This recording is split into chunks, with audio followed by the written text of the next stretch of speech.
My name is Pema, and I'm a chaplain at St. Mary's Hospital and Care Center in Madison, Wisconsin. Welcome to the Meditation for Wellness program. Before we get started, there are a few things to know. Sometimes thoughts, sensations, or feelings become more obvious when we meditate and can feel a little bit uncomfortable. If that's the case for you today, it's okay to remain in meditation because we're learning the skill of being with what is. However, if these thoughts, sensations, or feelings become overwhelming or trigger you in some way, then it's a good idea to take a pause, get up from the meditation quietly, and seek out a staff member or meditation instructor who can speak with you about the experiences that you have in meditation. Now let's get started.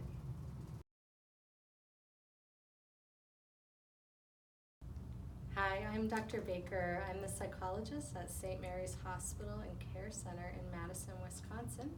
And today we're going to do a breath meditation together.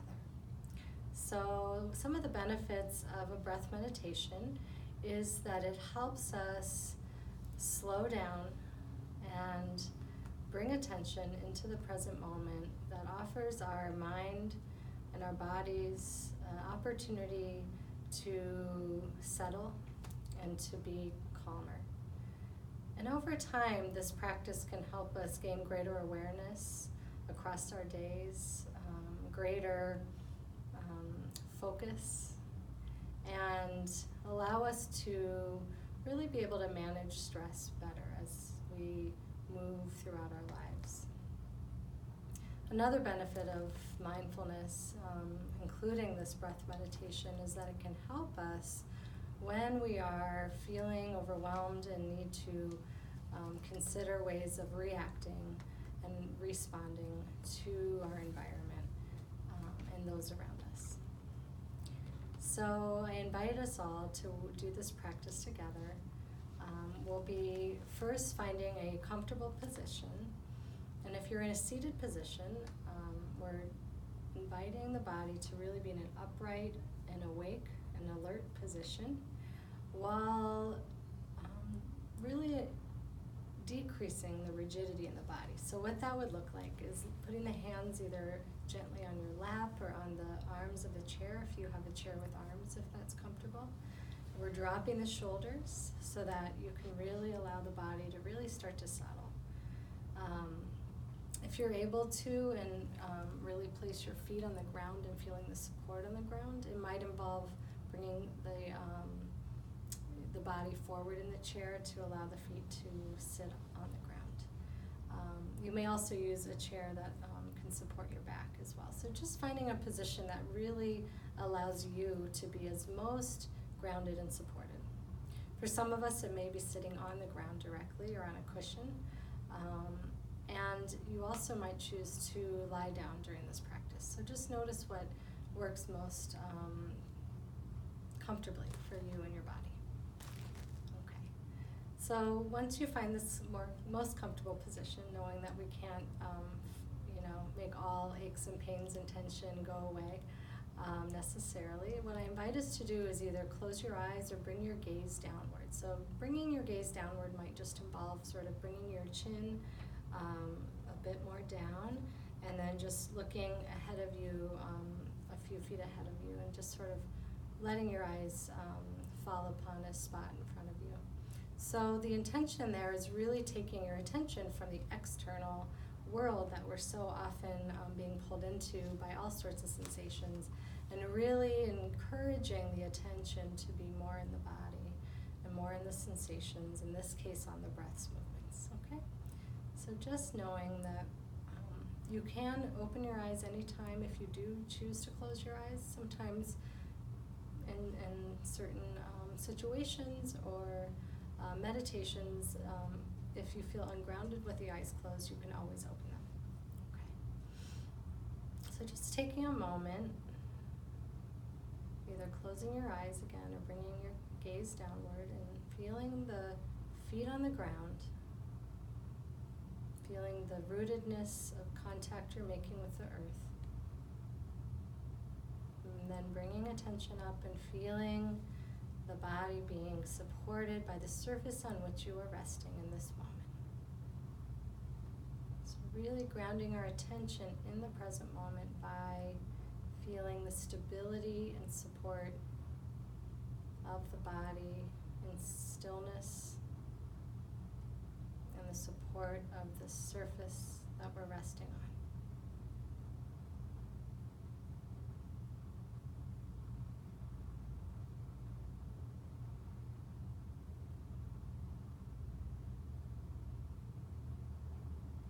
As we really continue to experience the stillness of the body and the support of the chair or the floor, wherever we're situated, I'm going to now invite us to find in your own body where you feel the breath's movement most vividly.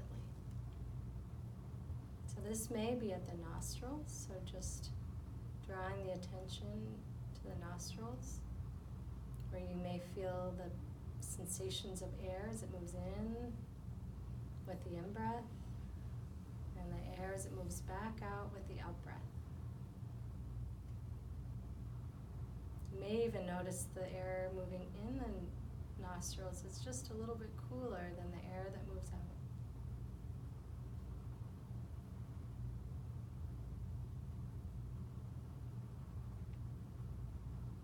Perhaps you feel and notice the breath sensations at the chest, or the heart center. So here you may feel the expansion of the lungs with the inhalation, and the falling away and contraction with the exhalation. So really allowing the breath to move fully in with the inhalation. And then a full exhalation, even elongating a bit if you're able, the exhalation, the full exhalation. That can have a particularly calming effect on the body and the mind. Just following the rhythm and movement of the breath. Feeling the lungs and chest expand or fall away.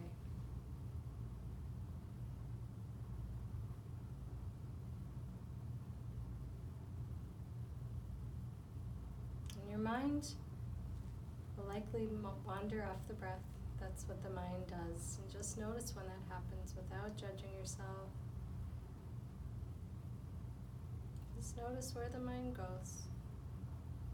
And then gently guiding the attention back to the sensations and movement of the breath in the body. Again, where you feel it the most, it may be at this point in the chest or heart center. Maybe it's still at the nostrils. Or another place you may feel and notice the breath is the belly or the abdomen, which can offer a even deeper breath movement. So just notice too if you feel the belly moving, expanding with the inhalation, and falling away and contracting with the exhalation. Just resting attention, following the movement of the breath.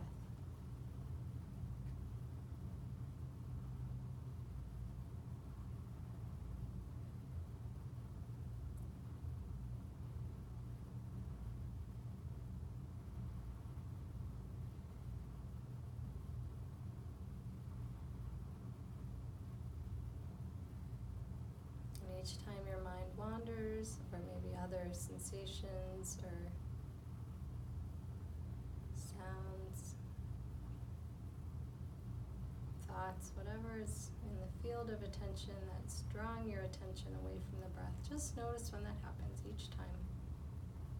And then just gently bring the attention back to the movement of the breath. So in the next few moments, I'm going to ask you just to find the place where you're feeling the breath most in the body, most pleasantly in the body. And just resting attention at that place, following the in-breath all the way to the top of the in-breath.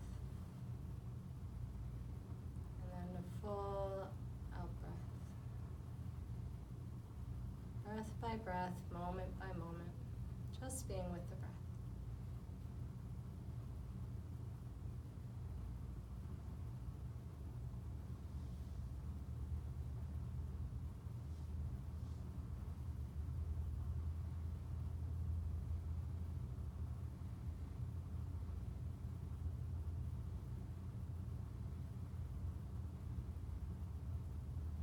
Nowhere else to go, nothing else to do in this moment.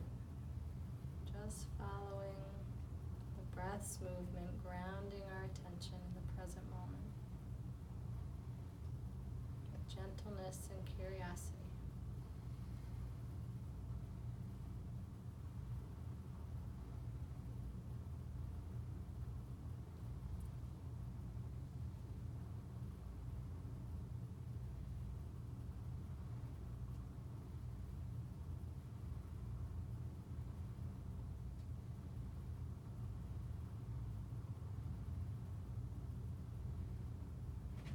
Each time your mind wanders off, just notice where it goes.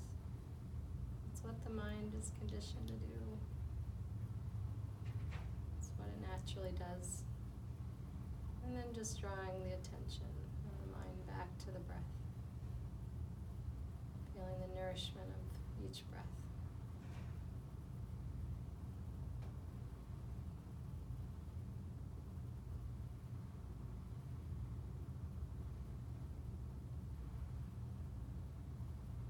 Finally, we're going to expand the field of attention to the breath and the place where you're feeling it the most in the body, and just bringing attention to the body as a whole, from the head all the way down, the shoulders, the abdomen, the legs, all the way to the feet, and just noticing this whole body as you breathe. Noticing any shifts in the body. Noticing any effects of the practice.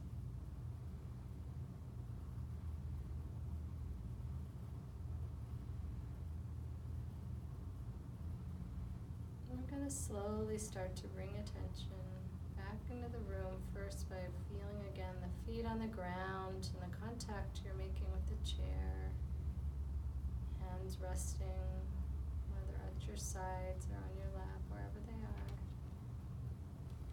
And slowly, if your eyes are closed, just slowly bringing your eyes open, starting to take in the visual sensations in the room, the colors or patterns around you, and fully bringing attention back into the space.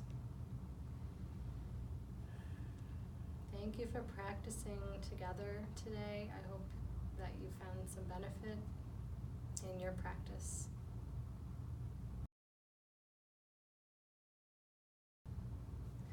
So I have a few tips to offer for you when you're doing a mindfulness practice.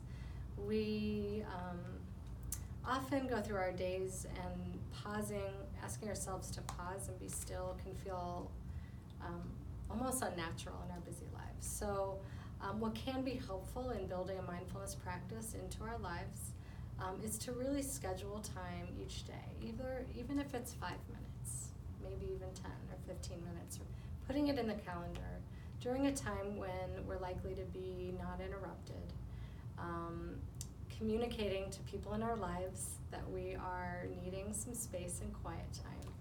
And in some cases explaining why that is helpful for either our work or our families, because it can look kind of unnatural for us to pause, which I think speaks to the state of our world and our culture right now. So that's one or a couple of tips.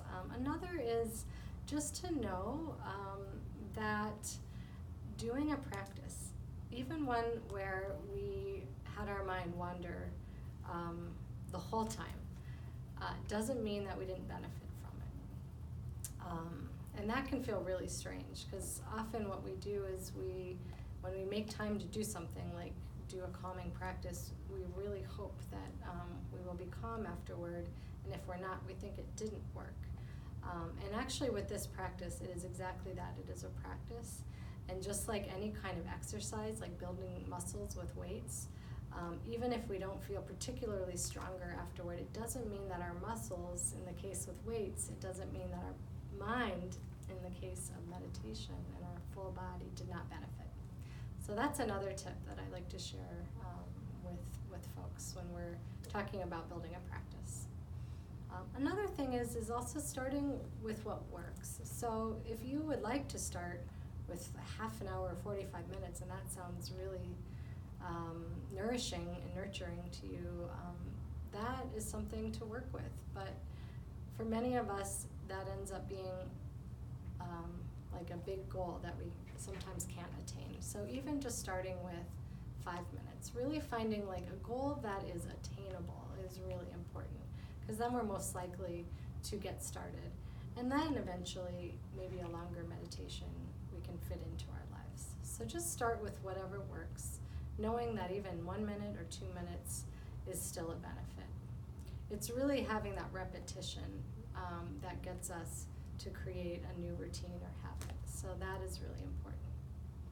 Thank you, and good luck, and enjoy your practice.